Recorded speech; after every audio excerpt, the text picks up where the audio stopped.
Orang yang tidak paham dengan video saya, dengan statement saya, dengan ungkapan saya, seolah-olah saya anti pemerintah, saya memusuhi Kang Deddy, saya memusuhi Gubernur Jawa Barat. Saat itu juga saya menyampaikan, saya dengan pesantrennya, dengan organisasinya, termasuk dengan wadah yang kita pimpin, ada Aliansi Masyarakat Garut Anti Radikalisme, itu adalah mendukung penuh kepada pemerintahan sah. Kita siap pasang badan. Sekali lagi perlu dicatat, saya bukan orang yang berada pada pasukan atau kelompok anti pemerintah. Kita berkali-kali deklarasi mendukung pemerintahan yang sah. Yang kedua harus dicatat, saya bukan orang yang tidak mendukung terhadap program gubernur yang hari ini adalah lagi menjalankan tugas di Jawa Barat, Pak Deddy. Saya sampaikan di video itu, saya tidak merasa punya kekuatan. Saya jauh dari perasaan hebat. Ingin membantu mendorong kesuksesan kinerja gubernur, bupati, presiden, semua pemerintah dalam konteks berbangsa ini adalah utuh.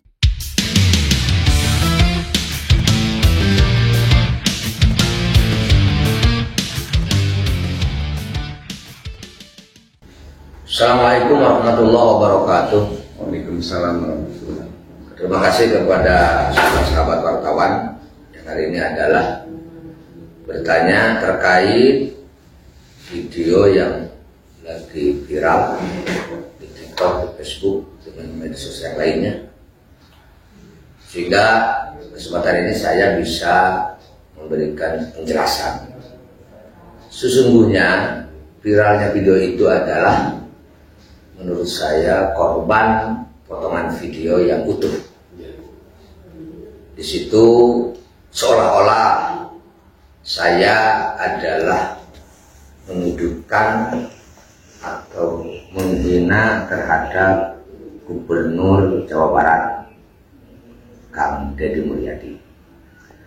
Padahal kalau membaca dan melihat isi video yang seutuhnya, insya Allah masyarakat tidak akan memberikan komentar atau penilaian yang semiring ini yang menjadikan heboh atau viral di mana-mana.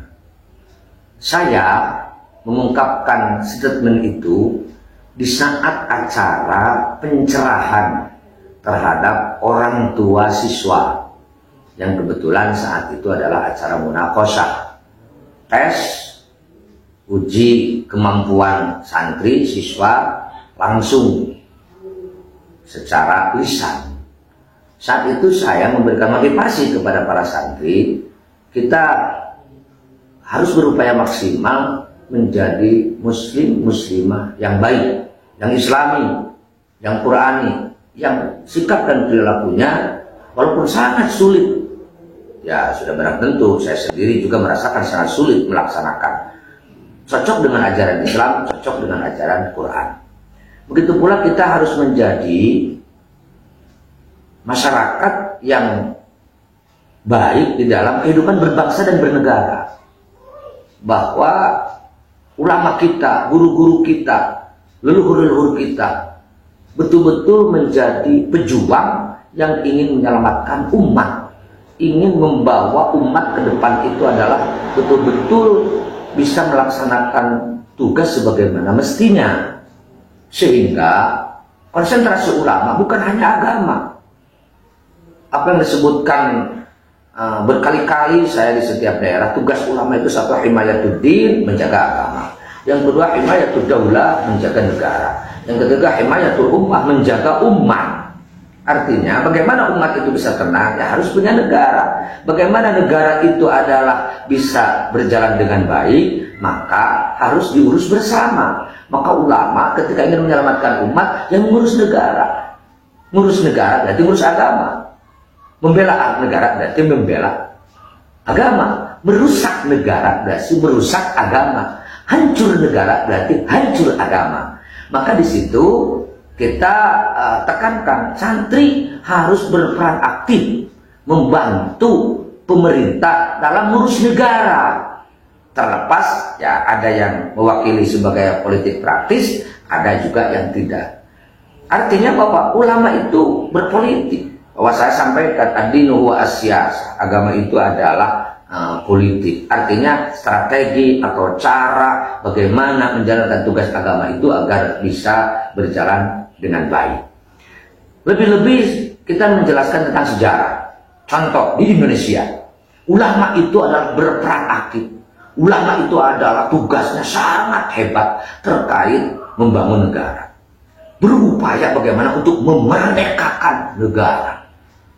Kalaupun ada beberapa aktivis organisasi seperti ada Muhammadiyah, ada SI, ada NU, itu semuanya adalah tidak tinggal diam bagaimana di saat penjajah negara kita segera merdeka.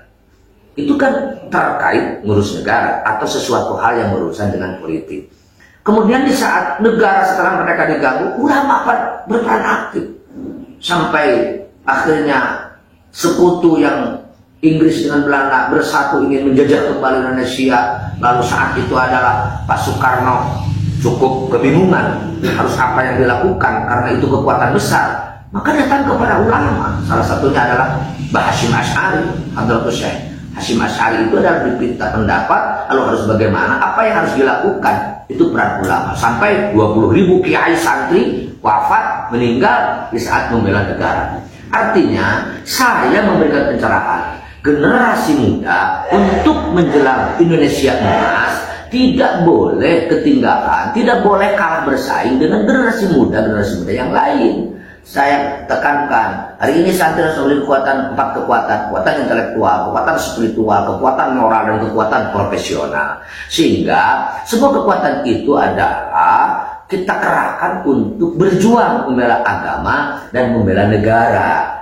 Sehingga mudah-mudahan yang hari ini adalah dipercaya sampai kapanpun, kalau menurut saya pemerintah itu adalah sadar bahwa nggak bisa membangun Indonesia, nggak bisa menjadikan Indonesia adalah menjadi negara emas ketika hasil perjuangan leluhur kita nggak kita indahkan, nggak kita lanjutkan. Kita tinggalkan konsep-konsep ulama terdahulu karena kita pintar, karena kita hebat, karena kita lebih tahu. Saya katakan itu adalah nggak bisa. Saya mengutip saat itu adalah apa yang disampaikan oleh Imam Malik, la yasluhu amru hadhil ummah illa bima saluha bihi awailuha. Nggak bisa kita menembus kepada kejayaan perjuangan negara kita manakala kita tidak menghiraukan atau tidak mengindahkan harapan keinginan leluhur-leluhur kita. Apa maunya? Indonesia ingin menjadi negara baldatun thayyibatun wa rabbun ghafur, makmur dalam keadilan, adil dan kemakmuran, dan mendapatkan ridha Allah Subhanahu wa taala. Nah, sehingga jika ada pemerintahan tahu jasa para ulama, tahu kiprah para ulama, tahu kontribusi ulama yang notabene sudah barang tentu identik dengan pesantren, lalu ulama seolah-olah atau pesantren gak usah ikut-ikutan dalam politik. Lo gak bisa. Siapa yang mau menggiring, memilih presiden, memilih gubernur, memilih bupati, memilih kepala desa, masyarakat? Salah satunya kalau bukan kekuatan para ulama. Siapa yang mau mengajak masyarakat untuk menjalankan atau mempertahankan pilar-pilar kebangsaan? 1. Undang-Undang 45, 2. Pancasila, 3. NKRI, 4. Bhinneka Tunggal Ika. Saya yakin ulama-ulama baik di NU juga di Muhammadiyah, di Persis, di SI itu selalu menyampaikan kepada masyarakat dalam kehidupan berbangsa dan bernegara, ayo kita sama-sama pertahankan Indonesia bisa aman. Dengan apa? Dengan 4 pilar kebangsaan itu. Saat itu juga saya menyampaikan, saya dengan pesantrennya, dengan organisasinya, termasuk dengan wadah yang kita pimpin, ada Aliansi Masyarakat Garut Anti Radikalisme, itu adalah mendukung penuh kepada pemerintahan sah. Kita siap pasang badan. Hari ini yang sah siapa? Ya, kalau presiden Pak Prabowo dengan Pak Gibran. Yang kedua di Jawa Barat Pak Dedi dengan Pak Erwan. Di Garut Pak Syakur dengan Ibu Putri. Ya, kita berkali-kali bahkan deklarasi resmi kita mendukung pemerintahan sah. Bahkan saya tambahkan dengan catatan pemerintah itu adalah konsisten, konsekuen terhadap komitmen menjaga pilar-pilar kebangsaan. Yang 4 itu Bhinneka Tunggal Ika, NKRI, Undang-Undang 45, dan Pancasila. Bagaimana dengan pernyataan saya bahwa kata-kata seperti tolol dan lain sebagainya. Itu ya jika bahasa Sundanya, lamun pemerintah ternyata tidak mau menghargai para ulama, tidak mau mengajak dan menghargai pesantren di dalam menjalankan tugas ngabdi terhadap negara, menjalankan tugas terhadap kenegaraan. Yakin namanya orang yang tidak menghargai orang tua, menghargai leluhur, memahami ulama, yaitu tolol namanya. Yaitu adalah kurang ajar, yaitu adalah blow on. Maka saya sampai menyatakan apa yang saya sampaikan di pertawatan jenggelutna, itu artinya adalah saya sudah mentok, sudah kata-kata akhir. Siapa saja tidak menghargai ulama, siapa saja yang tidak menghargai kiprahnya leluhur-leluhur kita, karena saya meyakinkan perjuangannya itu tidak akan terwujud, akan sia-sia. Maka itu yang saya sampaikan. Yang mudah-mudahan dengan penyampaian itu adalah masyarakat, maksud saya ya terbangkitkan, terbangunkan, punya rasa semangat untuk berjuang beserta pemerintahan yang hari ini lagi dipercaya, baik presiden, gubernur, bupati, camat, lurah, sampai bawah. Adapun ada orang yang beranggapan aneh-aneh dan macam-macam, bahkan ada yang merasa tersinggung dengan apa yang saya sampaikan, kata-kata, ya saya sebagai manusia biasa sudah barang tentu tidak boleh ego dong. Kalau memang dianggap salah ya saya harus mohon maaf, terutama kepada orang-orang yang merasa tersinggung. Tetapi sekali lagi perlu dicatat, saya bukan orang yang berada pada pasukan atau kelompok anti pemerintah. Kita berkali-kali deklarasi mendukung pemerintahan yang sah. Yang kedua harus dicatat, saya bukan orang yang tidak mendukung terhadap program gubernur yang hari ini adalah lagi menjalankan tugas di Jawa Barat, Pak Dedi. Saya sampaikan di video itu, terlepas ada pro kontra terkait Barak TNI, saya setuju, saya mendukung. Masalahnya apa? Saya tahu persis banyak orang tua stres, orang tua yang bingung harus diapakan dengan anak saya. Masa harus dibuang ke laut, dimasukkan pesantren, lari, kabur, diurus di rumah, nggak mengancam, mau membunuh kepada orang tua. Ini selalu rutin. Terlepas ya orang ada kekhawatiran dengan adanya Barak TNI nanti malah dibina, dididik dengan kekerasan, malah pulang dari situ maunya gelut dan sebagainya. Nah itu hal biasa. Tetapi menurut saya itu adalah satu terobosan positif dalam konteks penyelesaian permasalahan yang hari ini sudah dianggap kompleks, terutama generasi muda. Saya sepakat, kalau tidak konsentrasi dengan bagaimana nasib generasi muda, saya yakin Pak Dedi, Pak Prabowo, atau Bupati, ini rasanya untuk menembus Indonesia Emas adalah susah. Sebab pendapat saya, jika Indonesia ingin bersaing dengan negara yang lain, ya generasi muda harus yang bersaing dengan generasi-generasi muda yang lainnya. Itu barangkali. Satu lagi Pak, apakah ada langkah khusus dari Pak Ngersa terkait penyebar video sepenggal video potongan tersebut? Menurut saya akan capek sih kalau melakukan langkah-langkah khusus mempermasalahkan komentar orang.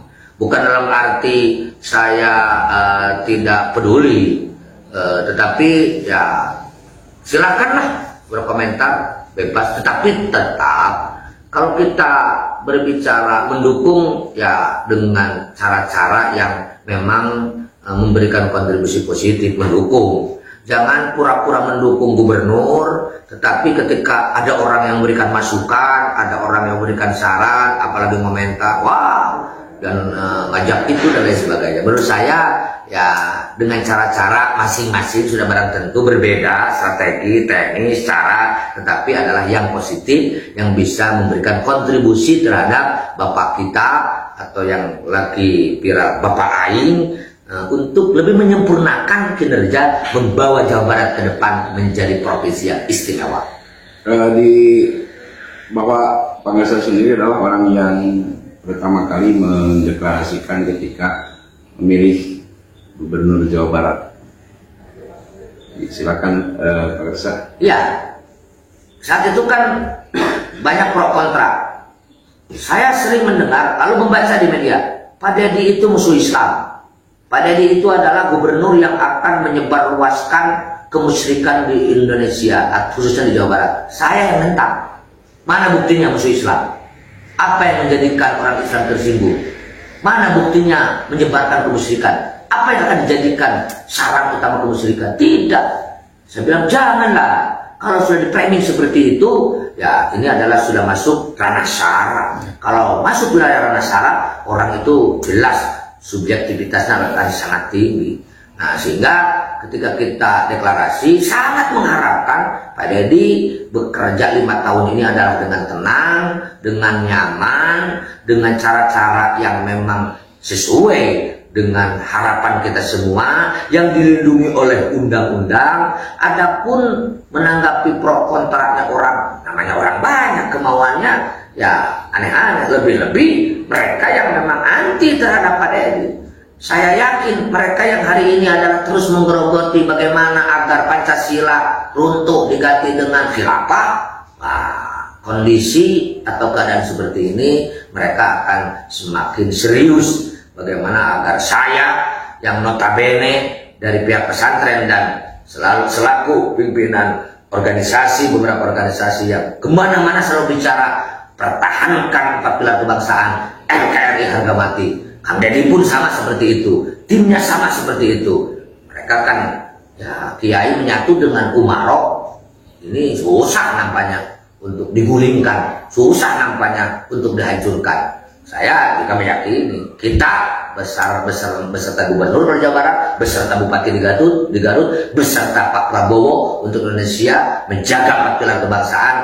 Sedahsyat apapun orang yang ingin menghancurkan Indonesia, ingin merusak keutuhan berbangsa dan bernegara, tak bisa. Tetapi kalau ulama sudah tidak percaya terhadap umarok, apalagi sudah bergerak menghantam dan menghancurkan, ini saya sangat pesimis. Sehebat apapun, siapapun yang membawa, sulit untuk mewujudkan Indonesia atau Jawa Barat, khususnya Garut, menjadi kabupaten yang hebat yang diharapkan oleh masyarakat semuanya. Pesan khusus untuk warga net nih di media sosial terkait video tersebut gimana Pak Kasar? Kepada seluruh para penikmat medsos atau para pengguna, sekali lagi atas perhatiannya, ya sudah barang tentu kejadian ini atau keviralan ini tetap ada hikmahnya, ada manfaatnya. Tetapi saya pesan, jangan sekali-kali mengeluarkan statement menghakimi seseorang padahal belum tahu permasalahan yang sesungguhnya. Orang yang tidak paham dengan video saya, dengan statement saya, dengan ungkapan saya, seolah-olah saya anti pemerintah, saya memusuhi Kang Deddy, saya memusuhi Gubernur Jawa Barat, sehingga komentarnya kan si Mujib, ya jelma cager, jelma belok, si Mujib ini arahnya mau kemana, punya kekuatan apa? Saya tidak merasa punya kekuatan, saya jauh dari perasaan hebat, tetapi konsep sedikit atau apa yang ada di benak hati dan di kepala saya ingin membantu mendorong kesuksesan kinerja gubernur, bupati, presiden, semua pemerintah dalam konteks berbangsa ini adalah utuh menjaga keutuhan berbangsa dan negara dengan modal mempertahankan pilar-pilar kebangsaan. Coba lihat saya di mana-mana selalu NKRI harga mati. Ya, kalau gubernur atau presiden atau bupati anti NKRI, anti Pancasila, pasti saya teriak kan? Pasti saya teriak. Pasti ya kemampuan saya atau apa yang saya miliki akan saya taruhkan. Karena tidak mau bangsa ini, negara ini adalah dihancurkan oleh gerakan-gerakan yang memang tidak bertanggung jawab, seolah-olah membela agama, membela negara, tetapi ujung-ujungnya ingin menghancurkan kehidupan beragama dan berbangsa. Saya ingin, ayo kita damai, ayo kita saling menghargai, ayo kita saling dukung, ayo juga kita saling mengingatkan. Saya sadar satu kelebihan 1000 kelemahan. Saya sadar Anda dimanapun berada satu kekurangan 1000 kelebihan. Ayo kita kalau betul-betul ingin membangun negara, membangun bangsa menjadi bangsa yang besar, Jawa Barat yang istimewa, kita saling mengingatkan, saling mendukung, ringan sama jinjing, berat sama dipikul, dengan mengerahkan seluruh kekuatan potensi yang ada. Ayo kita jalankan, tetapi jangan didasari dengan suudzon, negative thinking, apalagi dengan benci, apalagi dengan hasud. Saya yakin itu tidak berhasil.